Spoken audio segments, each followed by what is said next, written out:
ஆனா இந்த ஃபைப்ரோசிஸ் இருக்கவங்களுக்கு இந்த தசைகள் இறுக்கி பிடிச்சிரும், வலி பொறுக்க முடியாத வலி வரும். அதனால ஸ்டைலா சாப்பிடுவாங்க.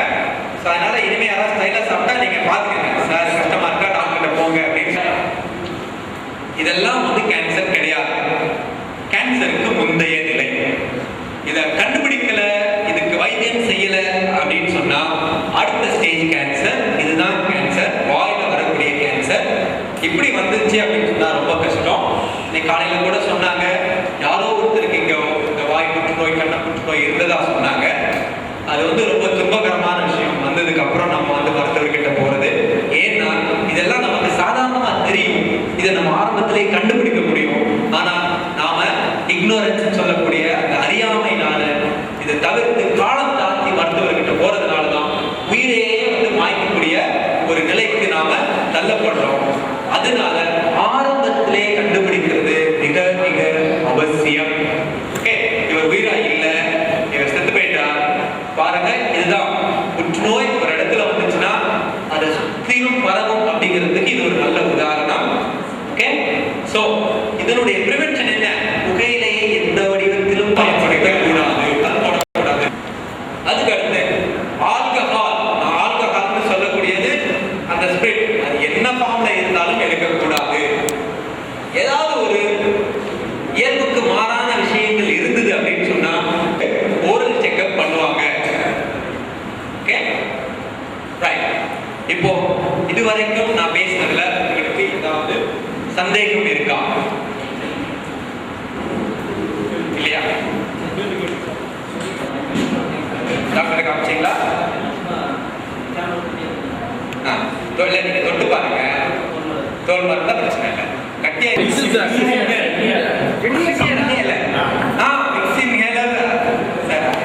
அது இப்ப இது நிவர்த்திப்படுது. அது போடாம நம்ம இருக்கலாம், அது போடாம இருந்தாலும் நல்லதுதான். அதனால முடிஞ்ச வரைக்கும் தவிர்க்கிறது நல்லது. ஒரு ½ சவுக்காலே இருக்குன்னா பயங்கரமான பேட் ஸ்மெல். அதே சமயம் இந்த ஆட்டுக்கறி பற்றி மாட்டுக்கறியை பற்றி சொன்னேன், சரிங்களா? இதை தவிர்க்கப்பட வேண்டிய உணவு. ஆனால் அது 2 மணி நேரம் 3 மணி நேரம் வைத்திருந்தால் கூட அது இயற்கையினுடைய வாசத்திலிருந்து மாறுபாடு செய்வது. அப்படி இருக்கின்ற பொழுது இன்னொரு டவுட் என்னன்னா, இந்த பிராய்லர் கோழியில் இவர்கள் பயன்படுத்துவது போல ரசாயன பொருட்கள் தான் பயன்படுத்துவாங்க, தீவனம்.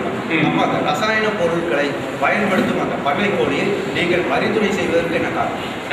மட்டன், பீஃப் இது போன்ற உணவுகள்ல கொழுப்பு சத்து மிகவும் அதிகமா இருக்கு.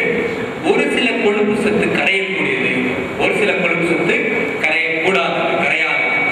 ஓகே, மட்டன்ல இருந்து வரக்கூடியது உடம்புல அவ்வளவு சுலபமா கரைஞ்சிடும். ரத்தத்துல கலந்து உள்ள போறதுனால நமக்கு அந்த ரத்த குழாய்கள் எல்லாம் அடைப்பு ஏற்படுது. ஓகேங்களா? அதுவே இந்த ஒயிட் மீட்னு சொல்லக்கூடிய ஃபிஷ், சிக்கன் இது போன்ற இதுல இருந்து வரக்கூடிய கோழிகள்ல உள்ள கொழுப்பு வந்து நமக்கு வந்து கரைஞ்சிடுது. ஓகே, இன்னொன்னு அதுல புரோட்டீன் வந்து அதிகமா இருக்கிறதுனால உடம்புக்கு வந்து உங்களுக்கு சக்தியை கொடுக்கலாம். நாம வெகுவா வந்து சஜஸ்ட் பண்றது, நீங்க நான் வெஜிடேரியன், நான்வெஜ்ஜே இல்லாம இருக்க முடியாது அப்படிங்கிற பட்சத்துல தான் அது நாங்க 100% ரெக்கமெண்ட் பண்றது காய்கறி, பச்சை காய்கறி, கீரை, பழங்கள்லாம் வந்து உங்கள் வாழ்நாள்களை நீட்டிக்கும். நான் வெஜிடேரியன் எந்த வகையில நீங்க எடுத்தாலும் அதற்கு பின் விளைவு உண்டு. வந்து வரது காரணம் வந்து ஹார்மோனல், அது வந்து உங்களுக்கே தெரியும், ஹார்மோனல் சேஞ்சஸ் தான். அளவுக்கு அதிகமான அந்த சக்திகள் வந்து உடம்புக்கு போகும்போது நமக்கு வந்து அதை அட்டைன் பண்றதுல தப்பு இல்லை. குறிப்பா இந்த 11 இருந்து 13 வயசு தான் வந்து நிர்ணயிக்கப்பட்ட வயசு. அதுக்கு முன்னாடியும் பின்னாடி வர்றது பிரச்சனை. சில நேரங்கள் இயல்பாக வரலாம், சில நேரங்கள் உணவுனால, உணவு பழக்க வழக்கங்கள்னால கூட வரலாம். இன்னைக்கு என்ன கண்டுபிடிச்சிருக்காங்கன்னா, சிக்கன்னால கிடையாது, தவறான உணவு பழக்க வழக்கங்கள் காரணம் அப்படின்னு சொல்லியிருக்காங்க. அதுல சிக்கனும் பழக்க வழக்கம். நீங்க என்ன பண்றீங்க? என் பிள்ளை ஒல்லியா இருக்கா, சத்தே இல்லை. ஒல்லியா இருந்தா சத்து இல்லைன்னு யார் சொன்னா? நாம கற்பனை பண்ணிக்கிறோம், ஒல்லியா இருக்கவங்களுக்கு எல்லாம் சத்து கிடையாது, நல்லா குண்டா இருக்கவங்களுக்கு தான் சத்து இருக்கு அப்படின்னு. இல்ல, ஒல்லியா இருந்தா குழந்தை நல்லா தான் இருக்கு. அதுக்கு சத்தான சாப்பாடு கொடுங்க.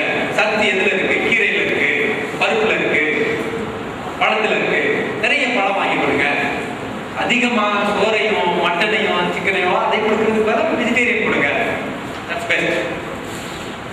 எக்ஸசைஸ் பண்ண சொல்லிக் கொடுங்க, யோகா கற்றுக் கொடுங்க, மெடிடேஷன் கற்றுக் கொடுங்க. மெடிடேஷன் கற்றுக் கொடுத்தா நம்ம பிள்ளைங்களாம் சாமியார் ஆகிட்டாங்க. அதனால யோகாவோட நிறுத்திக்கங்க. ரைட் சார், தர்ஷனம் சார் உங்களுக்கு சொல்லுவாங்க, இது எய்ட்ஸ் நோய் மாதிரியோ இல்ல டிபி மாதிரியோ இது ஒருவரிடமிருந்து மற்றவருக்கு பரவக்கூடிய வியாதி அல்ல. அவர் கூட நீங்க சாப்பிடலாம், தூங்கலாம், அவர் கூடவே இருக்கலாம், உங்களுக்கு வராது. என்ன தேவைன்னா நோய் வர்றதுக்கு முன்னாடி எப்படி பார்த்துக்கிட்டீங்களோ அதை விட 100 மடங்கு அதிகமான பாசமும் அன்பும் வந்ததுக்கு அப்புறம் கொடுத்தீங்கன்னா அதுதான் நீங்க அவங்களுக்கு செய்யற என்ன சொல்றது மிகப்பெரிய உதவியா இருக்கும். நான் எங்க மருத்துவமனையில பாக்குறேன், நிறைய பணக்காரங்க படிச்சவங்க அப்பாவையோ ஹாஸ்பிட்டல் கொண்டாந்து போட்டுட்டு வேலைக்கு ஆள் வச்சுட்டு பணம் வந்துச்சு, இவங்க போய் வேலை செய்ய போயிடுறாங்க. அது ஈடாகாது. என்ன தேவைன்னா சப்போர்ட், சோசியல் சப்போர்ட், சமூக உதவி. சமூகம் அப்படிங்கிறது குடும்பம், பாட்டி, இதுதான். அப்புறம் உறவினர்கள், அதுக்கப்புறம் தான் நண்பர்கள். அப்போ புற்றுநோய்க்கு சோசியல் சப்போர்ட், சமூக உறவு ரொம்ப ரொம்ப முக்கியம். இதை நான் ஏன் திருப்பி ரீட்ரேட் பண்றேன் அப்படின்னு கேட்டீங்கன்னா, புற்றுநோய் வந்துருச்சு அவங்க வீட்டுக்கு போக கூடாது, நமக்கு வந்துடும் அப்படின்னு யாராவது ஒரு தவறான எண்ணம் வச்சிருந்தீங்கன்னா இன்னையில இருந்து அதை அடிச்சிருங்க. அப்படின்னா எனக்கு 5 வருஷத்துக்கு முன்னாடியே புற்றுநோய் வந்துருக்கும். உலகத்துல அந்த அந்த குழந்தைகள்ல 50% பேர் இந்தியாவிலும் சைனாலே இருந்தாங்க. அது ஒரு குழந்தை எல்லாம் அனுப்போம். அதனாலதான் சட்டம் போட்டிருக்காங்க, பொது இடங்கள்ல புகையிலையை பயன்படுத்தக்கூடாது அப்படின்னு சொல்லி இந்திய அரசு 2008 ஒரு சட்டம் போட்டிருக்காங்க. மற்ற நாடுகள்ல சட்டம் போட்டா அந்த சட்டம் நடைமுறைப்படுத்தப்பட்டதா அர்த்தம். நம்ம ஊர்ல நிறைய சட்டங்கள் இருக்கு. நாம எப்படி எல்லோ லைட் போடுறதுக்கு முன்னாடி ஓடிடணும்னு நினைக்கிறோமோ அந்த மாதிரி தான் சட்டம். நம்ம கார் ஓட்டும் போது என்ன நினைக்கிறோம், எல்லோ போட்டோம்னா நம்ம ஸ்பீடா எடுத்தோம். அதுக்கு அர்த்தம் என்னன்னா எல்லோ போட்டா நீங்க குறைச்சிட்டு நிறுத்தத்துக்கு ப்ரிப்பேர் பண்ணுங்கன்னு அர்த்தம். நம்ம என்ன பண்றோம், அடுத்த 2 வருஷத்துல எப்படியாவது ஓடிடணும்னு அமுத்தோம். அதுதான் நம்மளுடைய மனநிலை. அதை மாத்திக்கணும். முதல்ல நாம சட்டம் நமக்கு யாராவது பிடிச்சா தட்டி கேளுங்க, உரிமை இருக்கு. இல்லைன்னா பக்கத்தில் உள்ள ஸ்டேஷன்ல போய் கம்ப்ளைண்ட் பண்ணுங்க. இல்ல உங்க மன்றம் மூலமா கூட இந்த ஏரியால புகை பிடிக்க கூடாதுன்னு ஒரு சட்டம் கொண்டு வாங்க. நிறைய ஊர், நிறைய கிராமங்கள் புகையிலே விற்க கூடாதுன்னு சொல்லி சென்னையில டிக்ளேர் பண்ணியிருக்காங்க. நிறைய பள்ளிக்கூடங்கள், நிறுவனங்கள் புகையிலை பிடிச்சா வேலை இல்லைன்னு சொல்லி அனுப்புற அளவுக்கு சட்டங்கள் கொண்டு வந்துட்டாங்க. அதை பயன்படுத்தவும் செய்யறாங்க. ஸோ நம்மளுடைய உடல் நலம் நமக்கு முக்கியம் அப்படின்னு நினைச்சா நம்மளை பாதுகாக்கிறது ரொம்ப முக்கியம். அதனால நாம சட்டத்தை ஃபாலோ பண்ணுவோம். யாராவது பிடிச்சா பிடிக்காதப்பான்னு சொல்லுங்க. சட்டம் போடுற மாதிரி யாரா இருந்தா நீங்க தள்ளி போயிட்டு நல்லது. சிகரெட் குடிக்கிறது ஆனாலும் இன்னும் குறையும். புகையிலையே தடை பண்ணிட்டாங்க சார். அதாவது ஒரு வெளியே தெரியாத விஷயங்கள் உள்ளுக்குள்ள இருந்துகிட்டே இருக்கு. நாம ஒரு பக்கம் இந்த மாதிரி அவேர்னஸ் கிரியேட் பண்ணிட்டு இருக்கோம். புகையிலை நிறுவனங்கள் இன்னொரு பக்கம் குழந்தைகள் கிட்ட இது தெரிஞ்சுக்கிட்டே இருக்காங்க. உங்களுக்கு அது தெரியாது. நிறுவனங்கள், கல்லூரியில, பள்ளிக்கூடங்கள்ல இந்த விளம்பரங்களை ரொம்ப சாதுரியமா உள்ள கொண்டு போய் திணிக்கிறாங்க. குறிப்பிட்டு சொல்லணும்னா சன்பீஸ் பார்த்திருக்கீங்களா? ஐடிசினா 100 years. ஐடிசி 100 yearsனா என்ன? 100 years ஆட்டோவா தயாரிச்சாங்க, 100 years சன்பீஸ் கொண்டு வந்தாங்களா, 100 years விவில் சோப் தயாரிச்சாங்களா, 100 years சிகரெட் தயாரிச்சாங்க, கோல்ட் ஃபிளேக்ஸ், வில்ஸ், கிங்ஸ்ன்னு சொல்லி. இப்போ என்ன பண்றான், அவ்வளோ 1000 கோடி கொடுத்து விளம்பரம் செஞ்சான். அவனால விளம்பரம் செய்ய முடியல. சட்டத்துப்படி விளம்பரம் செய்யக்கூடாது. அந்த மனத்தை தான் இதுக்கெல்லாம் பயன்படுத்துறாங்க. அதை பள்ளிக்கூடங்கள், நிறுவனங்கள் அப்படின்னு சொல்லி அதை பயன்படுத்திக்கிறாங்க. அதனால அந்த மாதிரி விளம்பரங்களுக்கு எந்த காலகட்டத்திலும் நம்மளுடைய குழந்தைகளை ஆளாகாம பார்த்துக்க வேண்டிய பொறுப்பு நமக்கு.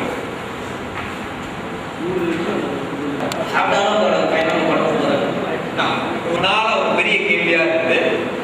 இப்போ என்ன கேட்டீங்கன்னா, ஆர்கானிக் ஃபுட் அப்படின்னு சொல்லி ஒரு கான்செப்ட் இன்னைக்கு வந்திருக்கு. அந்த ஃபுட் உங்களால என்னாலே வாங்க முடியல, விலை அதிகமா இருக்கு. அந்த ஃபுட் என்னன்னா விஷம் கலக்கப்படாத பொருள். எது விஷம் கலக்கப்படாத பொருள்? எந்த பொருள் இயற்கை உரத்துல தயாரிக்கப்பட்டதோ அதுதான் விஷம் கலக்கப்படாத பொருள். என்னன்னு சொல்லுங்க, எது இயற்கை உரம்? மாட்டு சாணம் இயற்கை உரம். நம்ம வீட்டுல மரத்துல இருந்து உள்ள இலையெல்லாம் கூட்டி ஒரு ஓரத்துல வச்சு மக்கி போனா இயற்கை உரம். நம்ம என்ன செய்யறோம்? நீங்கெல்லாம் இந்த சேலத்துல இண்டிவிஜுவல் ஹவுஸ் தான் வச்சிருப்பீங்க. உங்க வீட்டை சுத்தி இடம் இருக்கா? ஏன்னா இடமே வேணாம். சாக்கு இருக்கா? மண் இருக்கா? ஒரு சாக்குல கொஞ்சம் சிறுகீரை விதையை எடுத்து போடுங்க. இன்னைக்கு போட்டீங்கன்னா 3 நாள் உங்களுக்கு கீரை குழம்பு ரெடி. எத்தனை பேர் பண்றீங்க? ஹஸ்பண்டுக்கு செலவு மிச்சம். நாங்க தான் ஒரு வேலைக்கு கடையில் வாங்கிட்டு வந்து தரோம். அப்போ விஷத்தை காசு கொடுத்துருதாங்கிறது நம்ம. நான் ஏன் சொல்றேன்னா நான் தைரியமா சொல்லுவேன். என் வீட்டுல எல்லாமே இப்ப ட்ரை பண்றேன். என் வீட்டுல பாவக்காய் காய்க்குது. நேற்று காலையில 10 பாவக்காய் கொடுக்கணும். காரமணின்னு சொல்றோம் இல்லைங்களா, போட்டா அது அப்படி குத்து குத்தா காய்க்குது. நான் வராதுன்னு நினைச்சேன். நான் இது பிளாட்டாச்சே கொஞ்சம் இடம் தான் இருக்கு.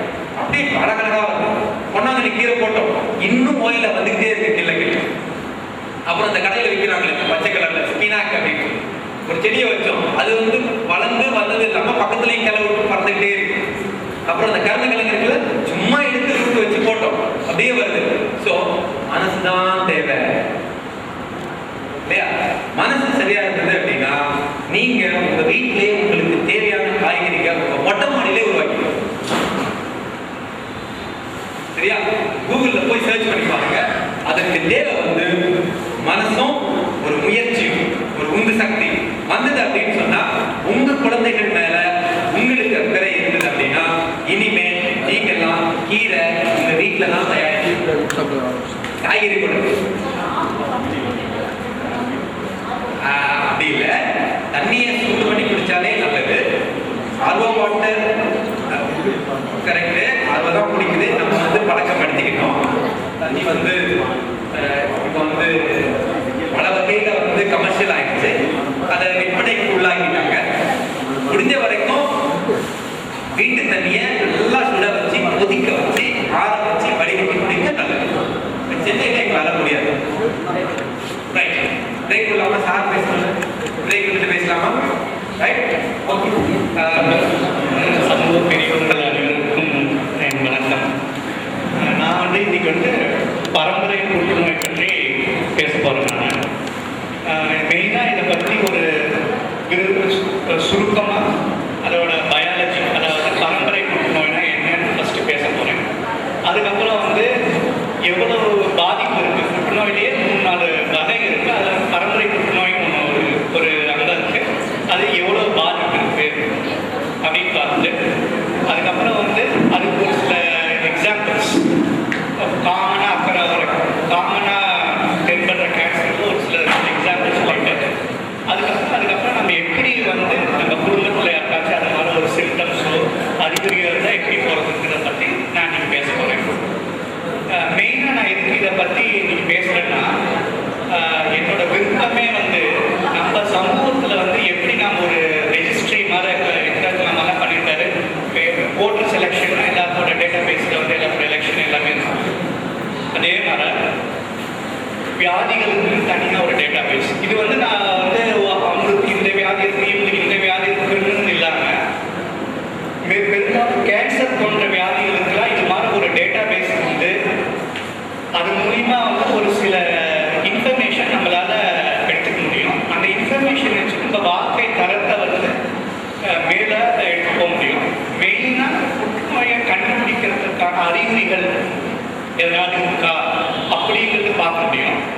அப்படி இல்லை அந்த ஒரு தகவல் நம்மகிட்ட இருந்ததுன்னா இன்னும் வருங்காலத்தில் நம்ம சங்கதியில் இது மாதிரி நோய் வராமல் நம்ம என்ன பண்ணலாம் அப்படின்னு வந்து ஒரு கவுன்சிலிங் மாதிரி தரலாம் இனிமே வர ஜெனரேஷன்ஸ்லாம்.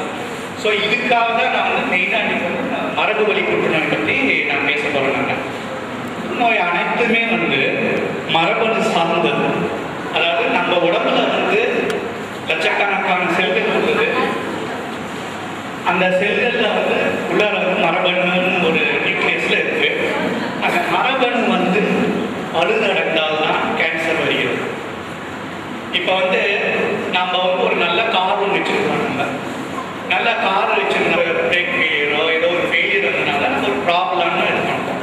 அது மாதிரி நம்ம உடம்பும் ஒரு நல்ல ஒரு காரோ ஒரு நல்ல எக்யூப்மெண்ட் ஆண்டவரை எல்லா செல்களும் இப்படி தான் வளரணும்னு இருக்குது. இப்போ நம்ம பிறக்கிறோம், நம்ம எல்லாம் மனுஷங்களாகவே தான் பிறக்கிறோம். நம்மளுக்கு வந்து வளர்றது, முடி வளர்றது, மீசை, கல்ல, நெகம், இதெல்லாமே வந்து எல்லா வளர்ச்சியுமே வந்து ஒரே ஒரு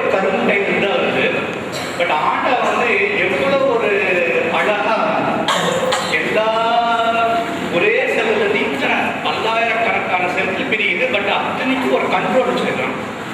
இது இவ்வளோ தூரம் வரணும், இதுக்கு மேலே இது வரக்கூடாது. அவர் சொன்ன மாதிரி கத்தியில் வைக்கினா முன்னாடி 100 தடவை தான் வரணும், அதுக்கு மேலே வரணும் இப்படி வச்சுருக்காங்க.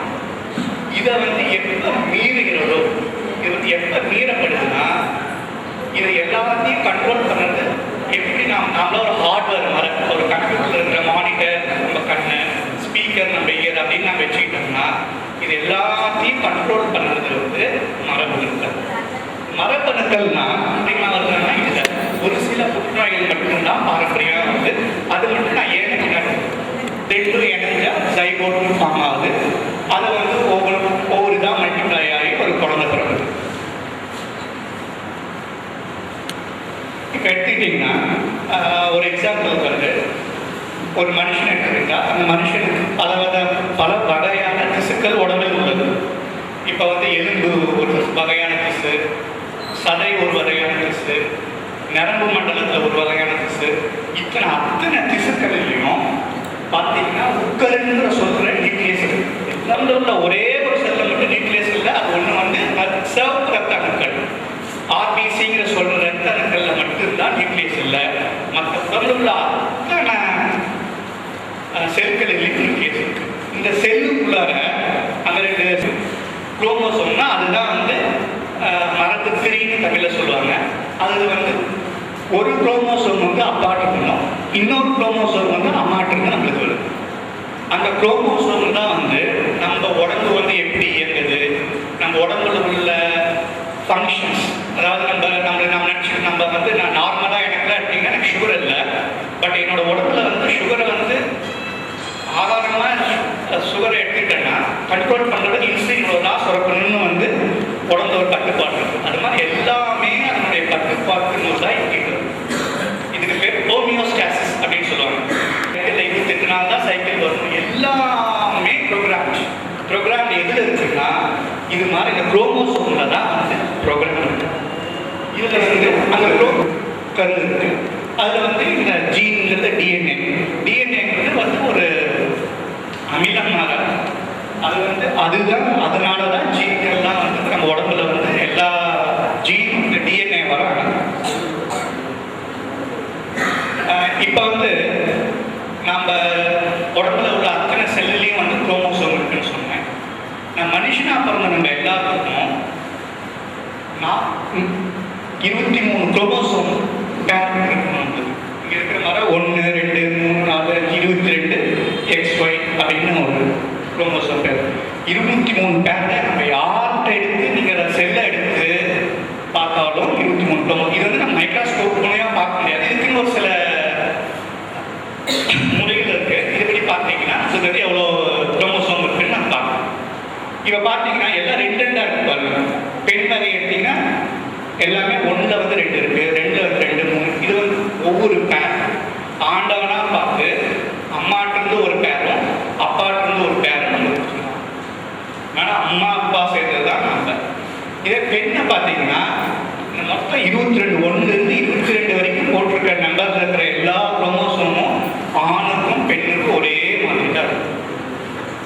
ஒரே ஒரு குரோமோசோம் பேர் மட்டும்தான் வேற்றுமையாக இருக்கும். அதுதான் பெண்ணுக்கு வந்து பெண்ணுக்கு பார்த்தீங்கன்னா எக்ஸ்ன்னு போட்டிருக்குல்ல, 2 X குரோமோசோம், அதுக்கு பேர் தான் செக்ஸ் குரோமோசோம்னு சொல்லுவாங்க. அதுதான் வந்து ஒருத்தர் வந்து ஆணா பெண்ணான்னு வந்து வேற்றுமைப்படுத்தி காமிக்கிறது. இது ஆணுக்கு பார்த்தீங்கன்னா XY அப்படின்னு 2 குரோமோசோம், 2மே எக்ஸாக இருந்தால் பெண், ஒரு எக்ஸ் ஒரு ஒய்யாக இருந்தால் அது வந்து ஆண். இப்போ வந்து நம்ம நம்மளுக்கு குழந்தை பிறக்கிறது ஆணா பெண்ணா அப்படின்னு ட்ரீட்மெண்ட் பண்ணது எல்லாமே ஆண்கள் மூலயமா தான், ஆண்கள் தான் டிட்டர்மின் பண்ணுது. ஏன்னா ஆண் வந்து ஒரு பாதி அவரோட விந்துல வந்து எக்ஸ் இருக்கும், ஒரு பாதி வந்து ஒய் இருக்கும். ஆனால் பெண்ணுக்கு வந்து 2 முட்டையிலையும் வந்து எக்ஸ் தான் இருக்கும். ஒரு செல்லுங்கிறது வந்து 1 மைக்ரோமீட்டர்லேருந்து 2 மைக்ரோமீட்டர் தான் இருக்கும். சொல்ல போனோம்னா ஒரு கடுகு, 1 மில்லிமீட்டர் கடுகு எடுத்துக்கிட்டு அது 1000 வெட்டினா அந்த ஒரு துகள் வருதுல அதுதான் ஒரு செல்லு. அந்த செல்லுக்குள்ளார ஒரு 100ல் 1 பங்குல தான் இந்த நியூக்ளியஸ் இருக்கும். இப்போ அந்த ஸ்ட்ராண்ட் ஒவ்வொன்று இருக்கு இல்லைங்க, நீளமாக இருக்கிறதுலாம் வந்து டிஎன்ஏ சுற்றி இருக்கும். அப்படியே அது ஒரு ஸ்டாண்ட் எடுத்து இங்கேருந்து சுட்டிங்கன்னா சங்கீத வரைக்கும் போகும் அந்த ஸ்டாண்டு. ஆனால் பாருங்க ஒவ்வொரு செல்லுலையும் இருக்குது. இவ்வளோ ஒரு அழகாக நம்மளுக்கு வந்து ஆண்டவன் வந்து எல்லாம் பேக் பண்ணி அமைச்சிருக்காரு. இப்போ நாம் வந்து இன்னைக்கு வந்து பேச போகிறது வந்து இந்த மரபணுக்கள் மற்றும் புற்றுநோய். இந்த மரபணு முன்னாடியே சொன்னா வந்து மரபணுக்கள் மூலமாக பழுது ஏற்பட்டால் தான் புற்றுநோய் வருகிறது என்று. அது வந்து எப்படி வருது அப்படின்னா ஒன்று வந்து கெமிக்கல்ஸ். இப்போ நான் வந்து